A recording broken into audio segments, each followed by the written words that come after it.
Mutual fund या stocks बेचो और भाग जाओ और मार्केट में दोबारा मत आना। ये बोलते हुए आपको काफी सारे लोग दिखेंगे, लेकिन असलियत में पैसा कैसे बनता है शेयर बाजार में, म्यूचुअल फंड में, उसकी सच्चाई क्या है, विजय केडिया जी के एग्जाम्पल के साथ, और एक ऐसी चीज जो कि हर इन्वेस्टर की लाइफ में होगी, ये मैं डिस्कस करूंगा इस वीडियो में। क्योंकि ज्यादातर इन्वेस्टर्स इस समय पे भाग रहे हैं बाजार को छोड़ के। ये वीडियो उनको भेज देना, क्योंकि उनको काफी कुछ सीखने को मिलेगा रियल लाइफ एग्जाम्पल के साथ। तो आराम से बैठो, शायद ये पूरे दिन की सबसे इंपॉर्टेंट वीडियो होगी आपके लिए अगर आप एक इन्वेस्टर हो, क्योंकि बहुत कुछ सिखाने वाला हूं। पसंद आ जाए ना तो बस एक लाइक कर देना, और सब्सक्राइब नहीं किया हुआ है तो सब्सक्राइब कर देना, और ना पसंद आए तो डिसलाइक खुल के कर देना, कोई दिक्कत नहीं है। कल हमारे पास एक डेटा आता है जहां पे म्यूचुअल फंड के अंदर 19% इनफ्लो गिर चुका है। सितंबर में 30,000 करोड़ के आसपास का डेटा था, और इस महीने 24,000 करोड़ के आसपास का इनफ्लो आया है। लेकिन यह डरने वाली बात क्यों है आपके लिए, अगर आप एक इन्वेस्टर हो? यहां पे आपको साइकोलॉजी समझाऊंगा मैं, क्योंकि असलियत में ना पैसा बनाना स्टॉक मार्केट में बहुत बड़ा साइकोलॉजी का गेम है। देखो हुआ क्या, 3 मेन कैटेगरी थी हमारी, लार्ज कैप, मिड कैप और स्मॉल कैप की। सितंबर के महीने में लार्ज कैप में 2319 करोड़ का इनफ्लो था। अक्टूबर में ऑलमोस्ट 50% से ज़्यादा गिर गया। मिड कैप में 5000 करोड़ के आसपास का इनफ्लो था। अक्टूबर के महीने में 3800 का रह गया। स्मॉल कैप में 4000 के आसपास का था, स्मॉल कैप में गिर के 3400 के आसपास का रह गया। फ्लेक्सी कैप में यहाँ पे जो इनफ्लो है ये आपको बढ़ता हुआ दिखा है। क्यों दिखा? क्योंकि सिर्फ फ्लेक्सी कैप एक ऐसी कैटेगरी थी जहां पे पैसा बनता हुआ दिखा। और रिटेल इन्वेस्टर की फितरत क्या है, लोग बोलते जरूर हैं 20 साल इन्वेस्ट करना है, लेकिन उनको अगर 1 साल भी रिटर्न ना दिखे, और 1 साल भी बहुत बड़ा टाइम कह रहा हूं मैं, 6 महीने भी रिटर्न्स ना दिखें, तो वो भाग जाते हैं, पोर्टफोलियो चेंज कर लेते हैं और डर जाते हैं। और गलती भी नहीं है, गलती इसलिए नहीं है क्योंकि अनरियलिस्टिक एक्सपेक्टेशंस और अनरियलिस्टिक टारगेट आपके दिमाग में सेट कर दिया गया है। मैं हमेशा आपको एक चीज बोलता हूं, सिर्फ 3 साल का सोचो, 20 साल बाद में देखेंगे। छोटे छोटे स्टेप्स में जब आप इन्वेस्ट करते हो ना, तो एक्चुअली में वेल्थ बनती है। 20 साल का पहले ही टारगेट रख लोगे तो भाई आप 2 साल भी नहीं टिकोगे बाजार में। और रिटर्न्स जब नहीं बनते तो भाई हर इंसान डरता है। मार्केट में क्रैश आएगा, बिल्कुल आएगा, लेकिन क्या वॉरेन बफे पूरी तरीके से निकल गए? नहीं, वो बहुत सारे कैश पे बैठे हैं, लेकिन फिर भी 50 to 60% बाजार में लगा हुआ है। मैं खुद भी कई बार आपको न्यूज देता हूं कि भाई शेयर बाजार में क्रैश आएगा, लेकिन क्या मैं निकल गया? नहीं, 60 to 70% मैं भी इन्वेस्टेड हूं, और स्विंग भी करता रहता हूं, जो मैं मेंबर कमेटी में शेयर करता हूं, जहां हम एक्चुअली में प्रॉफिट बना रहे हैं। इसी के साथ साथ बड़े बड़े इन्वेस्टर्स, अगर मैं विजय केडिया जी की बात करूं, जो एक रिनाउंड इन्वेस्टर हैं, उन्होंने काफी बार बोला है कि भाई वो ऑल इन जाते हैं एक स्टॉक के अंदर, जैसे अतुल ऑटो में।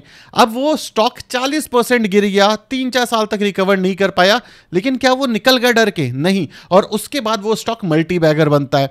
तो अगर आप एक स्टॉक मार्केट इन्वेस्टर हो तो आपको इस चीज से होकर के गुजरना पड़ेगा। और इसी चीज के ऊपर एक बहुत प्यारी बुक है, द डिप। कोई स्पॉन्सर्ड वीडियो नहीं है, चाहो तो पढ़ लेना, ऑनलाइन आपको फ्री में भी मिल जाएगी। ये बुक क्या कहती है इसको समझो, क्योंकि इन्वेस्टर जो होता है ना, यहीं पे मात खाता है। और यहीं पे 90% इन्वेस्टर जो कि लॉन्ग टर्म इन्वेस्टर होते हैं, जो खुद को लॉन्ग टर्म इन्वेस्टर कहते हैं, यहीं पिटते हैं। इसलिए 90% इन्वेस्टर म्यूचुअल फंड में भी लॉस करके जाते हैं। वो बुक क्या कहती है, द डिप जो बुक है, उसके अंदर ये वाला फिनोमिनल बताया गया है। यहां पे क्या होता है, ये आपका रिजल्ट है, ये हमारी एक्सपेक्टेशंस हैं, और यहां से हम शुरू कर रहे हैं। सपोज करो ये मार्केट है, ये पूरी जो लाइन है ये 20 साल की जर्नी है आपकी। ये 1 साल 2 साल 6 महीने की जर्नी नहीं है, 20 साल की जर्नी, अगर आप एक लॉन्ग टर्म इन्वेस्टर हो। यहां पे स्टार्टिंग में आपको एक बहुत अच्छा रिटर्न मिलता है 50 to 70% के आसपास का, ठीक है। नॉर्मली ऐसा देखा गया है अगर यहां पे शुरुआत हुई। ज्यादातर इन्वेस्टर्स खुद खुश हो जाते हैं, जो नए इन्वेस्टर हैं वो इसी वाले जोन में आते हैं। लेकिन उसके बाद एक बहुत बड़ा डिप आता है, ये वाला। अब ये जो कर्व है ना, ये हमारी जिंदगी की तरह है। कई बार हमारी जिंदगी में बहुत मुश्किलें आती हैं, और यहां पे जो भी इंसान उन मुश्किलों से लड़ता है वो इस कर्व का फायदा उठाता है। एग्जाम्पल के तौर पे अगर मैं आपको अपने चैनल का ही दे दूं, मैंने जब शुरू किया था मेरे 20,000 काफी तेजी से सब्सक्राइबर्स बढ़ गए थे। लेकिन उसके बाद क्या होता है, चैनल में एक डिप आता है, क्यों आता है? सिंपल रीजन, म्यूचुअल फंड या स्टॉक मार्केट काफी कॉम्पिटिटिव एरिया है। यहां पे ज्यादातर लोग सब्सक्राइब नहीं करते और आपने भी नहीं करा है 70% लोग जो रोज देख रहे हो, तो प्लीज सब्सक्राइब कर देना, क्योंकि मैं भी इस डिप से ही गुजर रहा हूं। एज अ इन्वेस्टर जब मैंने शुरू किया था, अपने 5 साल तक मेरे ऑलमोस्ट जीरो रिटर्न बने थे। क्यों? क्योंकि वहां पर भी इसी डिप से मैंने फेस किया था। विजय केडिया जी जब उन्होंने इन्वेस्ट किया था तो उनके भी कुछ टाइम के बाद रिजल्ट्स नहीं बन रहे थे, रिटर्न्स नहीं बन रहे थे, उन्होंने भी इसी डिप को फेस किया था। लेकिन विजय केडिया जी, मेरा यूट्यूब चैनल और मेरी खुद की इन्वेस्टमेंट क्यों स्काई रॉकेट होती है? क्योंकि यहां पे पूरा गेम चेंज हो जाता है। और अगर आप यहां पे फंसे हुए हो एज अ इन्वेस्टर अपनी लाइफ के अंदर या कभी भी, तो ये सेगमेंट ध्यान से सुनना। जब भी हमारी जिंदगी के अंदर एक डिप आता है, मान लो मैंने पैसा डाला और मैं लॉस में चला गया, 40% बहुत बड़ा नंबर है, तब हमारे पास सबसे पहला इशू आता है सेल्फ डाउट। जब हम सेल्फ डाउट करना शुरू कर देते हैं तो हमें ऐसा लगता है कि यार पूरी जिंदगी बेकार हो गई है, हमसे काम नहीं हो पाएगा और हमने कर लिया है लॉस। और सबसे पहले हम एक दूसरे इंसान पे ब्लेम डालना शुरू करते हैं। मैं कैसे ब्लेम डाल सकता था कि भाई यूट्यूब भी मुझे फेवर नहीं करता, मैं कैसे ब्लेम डाल सकता था कि यार फंड मैनेजर ही अच्छा नहीं है, मैं कैसे ब्लेम डाल सकता था कि भाई मैंने स्टॉक में करा, स्टॉक का प्रमोटर ही चोर निकल गया। मैं ये सब कर सकता था और ज्यादातर लोग यही करते हैं क्योंकि खुद पे ब्लेम ना लेना पड़े और सेल्फ डाउट आ जाए। लेकिन नहीं, यहां पे आता है ध्यान करना, मतलब खुद को एक्सप्लोर करना, गलतियां क्या हुई, यहां तक भी आप आए थे, राइट? बाजार यहां पर भी आया था, तो यहां पे जब आया था तो आपने क्या अच्छा किया जिस वजह से आपने पैसे बनाए, लेकिन यहां ऐसा क्या गलत किया जिस वजह से वो पैसे जो कमाए थे वो चले गए। इसके ऊपर क्रिटिकल थिंकिंग करनी है। अब जो क्रिटिकल थिंकिंग है ना, ये सुनना बहुत आसान है, लेकिन करना इंडियन मार्केट के अंदर और इंडियन लोगों के अंदर बहुत मुश्किल है। क्यों? हम हिंदू मुस्लिम में लगे रहेंगे, हम बीजेपी कांग्रेस में लगे रहेंगे, हमें इन सब से एक्चुअली लाइफ में कोई ग्रोथ नहीं मिल रही, ना ही हमें इससे कोई मेजर बेनिफिट है, लेकिन हम ये करने में पूरी मेहनत कर देंगे कि बीजेपी में बिहार में कितनी सीट आएगी। क्या फायदा यार, उससे मुझे क्या मिलेगा? मुझे कुछ नहीं मिल रहा। As a individual investor politically awareness होना अच्छी बात है, लेकिन उसी में घुसे रह जाना बहुत गलत बात है, आप खुद को बर्बाद करोगे। और यही चीज यहां होती है, हम पूरी जिंदगी उन चीजों के ऊपर लगा देते हैं जो एक्चुअली मैटर ही नहीं करती।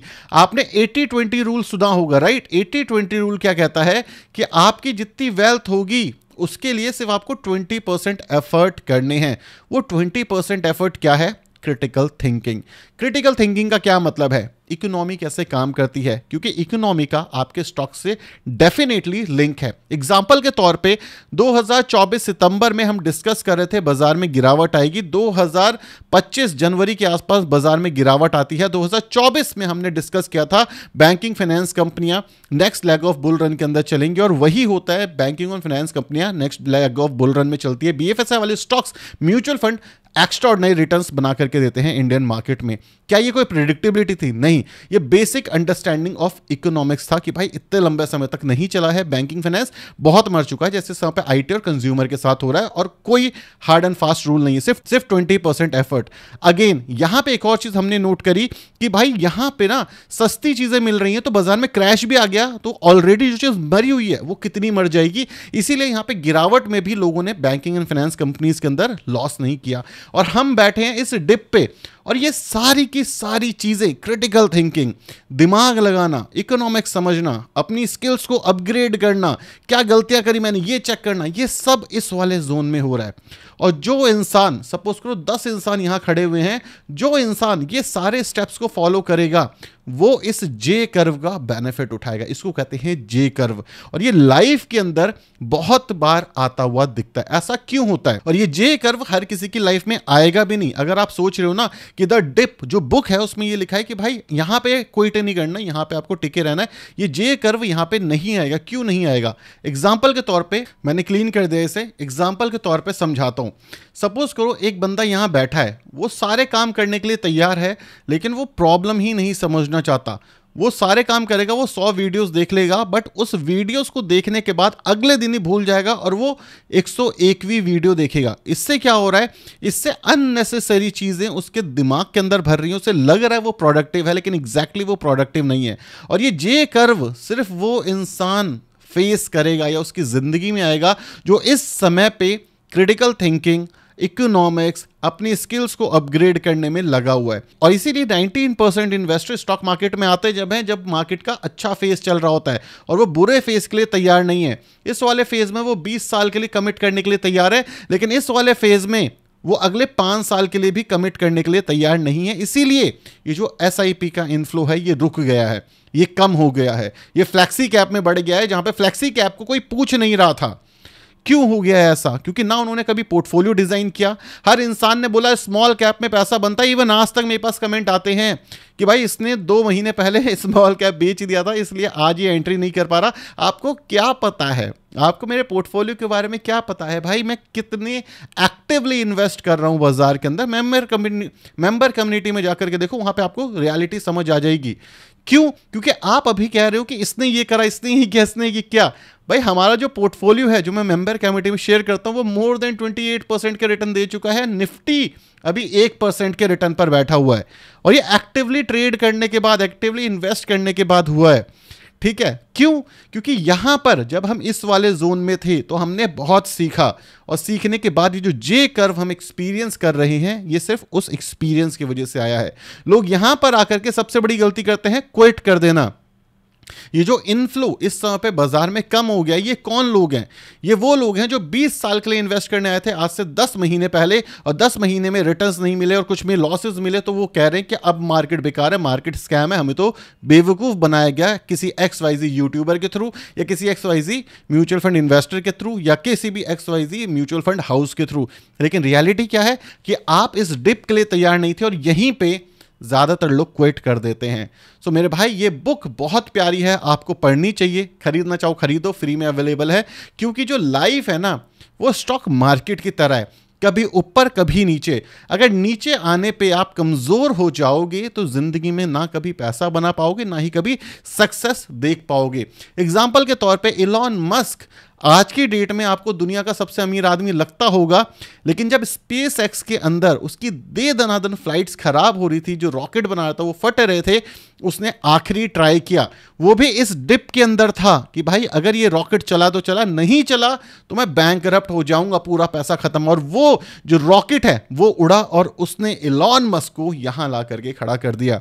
हम तो 5 महीने, 6 महीने, साल भर की गिरावट के बाद ही दम तोड़ देते हैं। लेकिन मजेदार बात यह है कि इससे जो एक रियल इन्वेस्टर है ना, वो पैसा बनाता है। वो पैसा क्यों बनाता है? क्योंकि उसे पता है कि जब ये कमजोर लोग हटेंगे तभी तो मेरा पैसा बनेगा। क्योंकि अभी गिरावट पे तो ये कमजोर लोग हट जाएंगे, लेकिन जब वापस मार्केट में बुल रन आएगा ना, ये वापस आएंगे, तो जो सस्ता में मैंने खरीदा हुआ है वो वापस से चढ़ेगा। वो ये जानता है कि मार्केट 40% गिरती है, और 100 बार मैंने खुद अपने चैनल पे बताया है। मैं हमेशा कहता हूं क्रिटिकल थिंकिंग पे ध्यान रखो, क्रिटिकल थिंकिंग आनी चाहिए। लेकिन उसके बावजूद लोग कहते हैं कि यार कल मार्केट चढ़ जाएगी। अरे मेरे भाई, कल मार्केट चढ़े ना चढ़े, इससे क्या लेना देना है आपको? आप तो 20 साल के लिए आए हो। आप कल मार्केट में क्या होगा, क्या फर्क पड़ता है? अगर आप 20 साल के लिए इन्वेस्ट कर रहे हो तो आपको पॉलिसीज देखनी है, गवर्नमेंट जो बना रही है, जो 20 साल में इंपैक्ट करेगी हमारे देश को, हमारे स्टॉक मार्केट को। लेकिन कल निफ्टी 5% गिर जाए या उड़ जाए, उससे आपकी पोर्टफोलियो को क्या ही मतलब है? ना आपको स्टॉक्स बेचने हैं, म्यूचुअल फंड बेचना ही, आपको स्टॉक खरीदना है, आपको बेचना है। तो आपको क्या मतलब है कि कल क्या हो रहा है बाजार के अंदर? और लोग सिर्फ कल के पीछे भाग रहे हैं। अब ये जो इनफ्लो कम हुआ ना, ये हमें दिखाता है कि हमारे म्यूचुअल फंड इन्वेस्टर्स कितने कमजोर हैं मेंटली। 19% का इनफ्लो रुक गया, और इसी के साथ साथ फ्लेक्सी कैप में शिफ्ट हो गया, क्योंकि लोग दोबारा से रिटर्न देख के भाग रहे हैं। मेरे भाई, रिटर्न देख करके भागोगे तो हमेशा फंसोगे। हमेशा क्वेश्चन ये पूछना होता है, व्हाट नेक्स्ट? रिटर्न नेक्स्ट कहां बनेगा? अरे जहां बन गया वो तो बन गया ना, उसके पीछे भागोगे तो लॉस हो जाएगा। हमेशा वो इन्वेस्टर्स पैसे कमाते हैं जो पूछते हैं कि अगला ऑप्शन कहां पर है, ना कि वो लोग जो कहते हैं अच्छा ये भाग रहा है, इसको पकड़ लेते हैं। क्योंकि याद करो, स्मॉल कैप भी ऐसे भाग रहा था, आप घुसे थे, देन दुम नीचे आ गया था। क्यों? क्योंकि वो भाग चुका था मेरे भाई, क्योंकि वो भाग चुका था। और ये एक सिंपल सी चीज है जो 90% इन्वेस्टर्स नहीं समझते, और इस वजह से वो पैसा लूज करके ही जाते हैं। और आज नहीं, ये पहले भी हुआ है, आज भी हुआ है। जो इस वीडियो को देखेंगे शायद आधे लोग समझ पाए, आधे लोग वो भी नहीं समझ पाएंगे, कुछ उल्टा सीधा कमेंट करके जाएंगे। क्योंकि the dip is the important factor. और ये डिप आपको एक स्ट्रॉन्ग इन्वेस्टर, एक स्ट्रॉन्ग इंसान, एक स्ट्रॉन्ग बिजनेसमैन बनाता है, क्योंकि ये डिप झेलना ना हर किसी के बस की बात नहीं है। इसलिए कहते हैं सक्सेसफुल होना हर कोई चाहता जरूर है, लेकिन जो पेन है वो पेन कोई नहीं लेना चाहता। सो वीडियो पसंद आई, मैंने थोड़ा मोटिवेशनल ज्ञान जरूर दे दिया, लेकिन जिस हिसाब से इन्फ्लो गिरा ना मुझे देख के बुरा लगा। तो वीडियो पसंद आई तो लाइक कर लेना, चैनल को सब्सक्राइब कर देना। ऐसे ही नॉलेजेबल चीज़ें मैं आपको सिखाता रहूँगा। Thank you so much for watching this video. Signing off.